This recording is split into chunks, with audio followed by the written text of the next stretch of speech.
Hello everyone and welcome to another video here on the Cycling Day in Extra channel. Today we have a special guest, none other than Michael Matthews, who's one of the best Australian riders that we've seen in many years, amassing 42 victories already in his career, alongside many World Championships medals.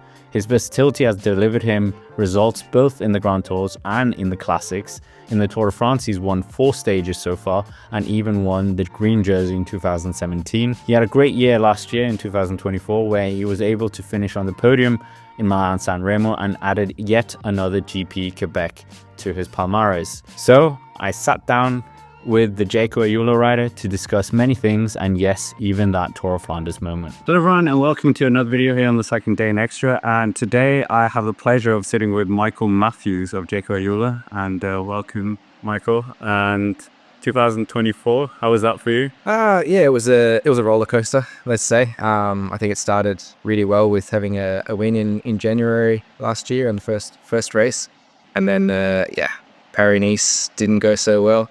I got some sort of stomach virus, so I only got through like 3 stages of Paris-Nice, and then the Milan-San Remo story, losing by a tire. How was that for you? Because that was a pretty incredible edition. It was the fastest ever, so that was something special, that's for sure. But losing by a tire, it's still difficult to swallow at the moment. I think it's going to be a hard one because it's one of the races that I've really targeted in my career. I've had a long career, and I think it's the race I've done the most in my career. So yeah, losing by a tire, it's hard one to swallow. How do you win it, do you think?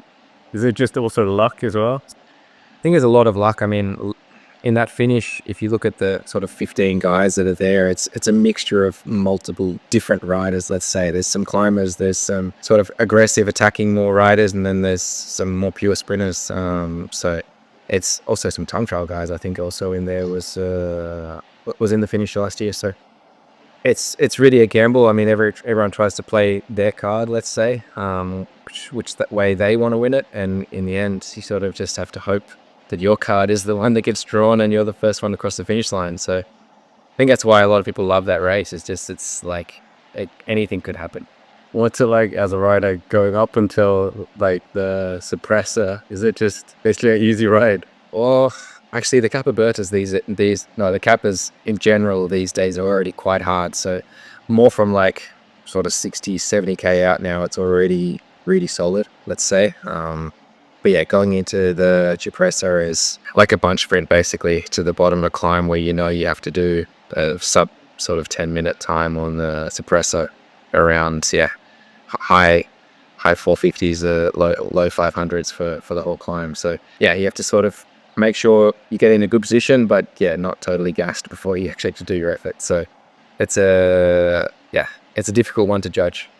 Like, it's changed so much, that race as well.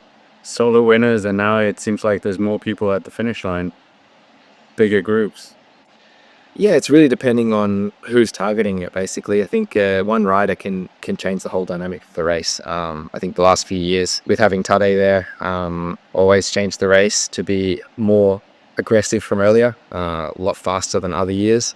But yeah, when you've got guys like Mohoric attacking on the descent and things like this. So yeah, I mean, like I said before, I think a lot of guys have the possibility of winning Milan-San Remo now. So more guys are targeting it too, with the possibility of maybe a move earlier on in the descent or on the flat for the finish can pay off.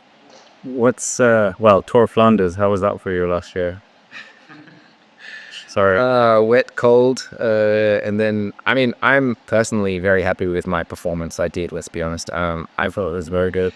I wouldn't change anything that I did. I can't tell the commissaires what I can give them my side of the story, but I didn't even get to do that. So I got to the podium and was getting changed to go on the podium, and actually a photographer came and said to me I was disqualified, which I totally don't agree on. No one even came to me and asked for my side of the story.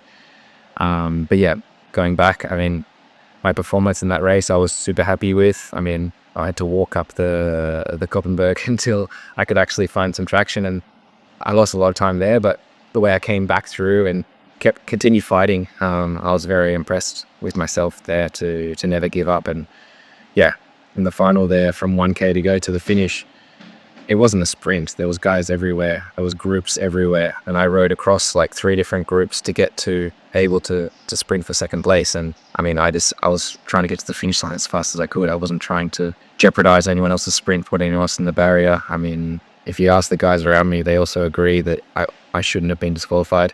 But yeah, in the end, we're here now and get another shot this year. So What is it actually like as a rider to ride Tour of Flanders? Because I've heard stories that it's kind of like just Belgium shuts down, or at least Flanders shuts down just for the race. it's honestly like nothing else you can ever imagine.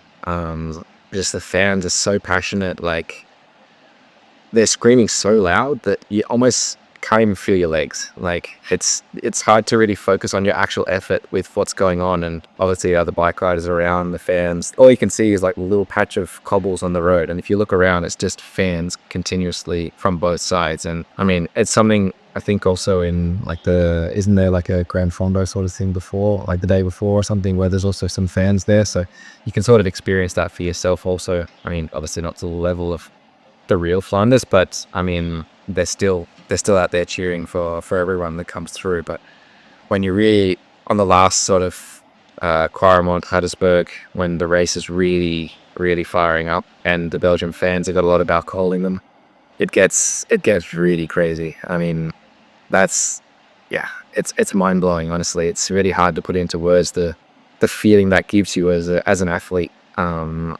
That passion that you can feel from the fans, that in that moment you really feel like a gladiator. Because I guess last year, where it was raining a lot, it was really cold, there was guys everywhere like exploding left and right, and just to be able to continue powering over the climbs and pushing to the finish, the fans definitely made it much more special.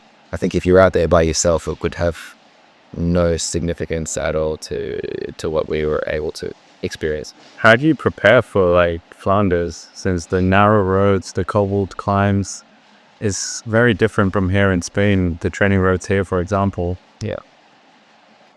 Well, I mean, a lot of recons, let's say. I think knowing the roads is very important. I've been there a lot of times now over the years, when I started more focusing on the cobble classics, not just the Ardennes. My first few years as a pro, I never did these races, so didn't know anything about them. And then the last sort of 5 years, let's say, I've started to more focus towards the cobble classics also, because it's something I really enjoy. But you need to spend time there. You need to be able to ride in the cold, continuously punchy efforts, because there's never a dull moment in races like this. You're always on the pedals, so you need to be really agile and able to move in the bunch, and you need the full package basically. Otherwise you're not going to be up there in the finish for sure. So 2025, are we going to see, well, Milan-San Remo, Tour of Flanders? Your first Paris-Roubaix? Definitely not. Definitely not. Definitely not. A lot of riders say to me in their career they want to do Paris-Roubaix once, and I'm not one of those riders. My last experience in Paris-Roubaix was in the Tour de France in, I think, 2015. I had 3 broken ribs, and we did the Roubaix stage like 2 days later after I had a massive crash. So yeah, I don't want to get back there again. What other targets are there in 2025? It's not like small targets. Amstel Gold, is that on there? Yeah, definitely. I mean, that's where I met my wife, and for us, that's sort of like our anniversary. So yeah, that's something that's very special to me and my family. And I love the race. It's such a beautiful race. We don't get to do many sort of races in Holland which are like that. So yeah, it's basically Flanders but without the cobbles. So something that I really enjoy doing also. So that's another one that's a big target. Yeah. I find it really hard to put you in like a category of rider, because you're not really a sprinter, but you're more like you can do the Ardennes as well, and let's just say a racer. I mean, this has been my whole career. I mean, I can time trial, okay. I used to be in the past. I can sprint, okay, and I'm quite punchy. So yeah, there's not really a specific category for me. I just like to race my bike, and if it's a race that suits me, then go for it. What about the Tour de France next year?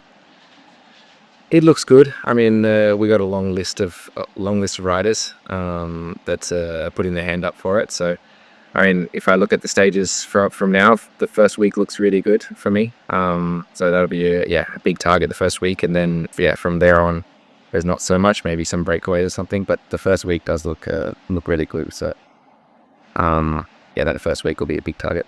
And we also asked some of your colleagues about what's the worst climb that you've ever experienced. I think in the Vuelta, one of my first years, I think like 2013 or 2014. Is it called like Angleroo? Is it that one? Yeah. And it was like stage 20 or something. So it was like on my hands and knees. And then we hit this climb, and I think it was it 20K long or something, and ridiculously steep. I've only done it that one time, I think, and I don't want to do it again. We've also seen like you're very good friends with Tadej Pogacar. How is it racing against him? Obviously, you were sprinting against him in Milan-San Remo. He's going to be in then Tour of Flanders. Yeah. I mean, when we're racing together, it's like any other person. We're not giving each other any favors. I mean, we both have a job to do, and it's to try and win the bike race. So we're happy for each other after the finish, obviously, for whatever happens. But it's not. There's no favors between each other. And finally, in terms of your favorite race in the world. That's difficult, man. Why? We've just talked about my three favorite races. But Dawn as well. Yeah, I mean, if I had to pick one, I'd probably say Amstel Proudest. I'd say it's for me and my family, it's probably the most personal race. I met Janenga and our wife back then, and sort of the start of my journey as a professional. I mean, I was living in Holland, and that year I went to actually watch my teammates because I didn't make the start list, because being in a Dutch team, it's a massive race for them. So I unfortunately didn't make the start list, and I went and watched, and I was like, okay, one day I really want to be a top contender to win this bike race, and I made it to that point, so that makes me pretty proud. That's very good. Thanks very much, Michael, and we hope to see you in the one-day races this year. Yeah, thanks very much. Appreciate it.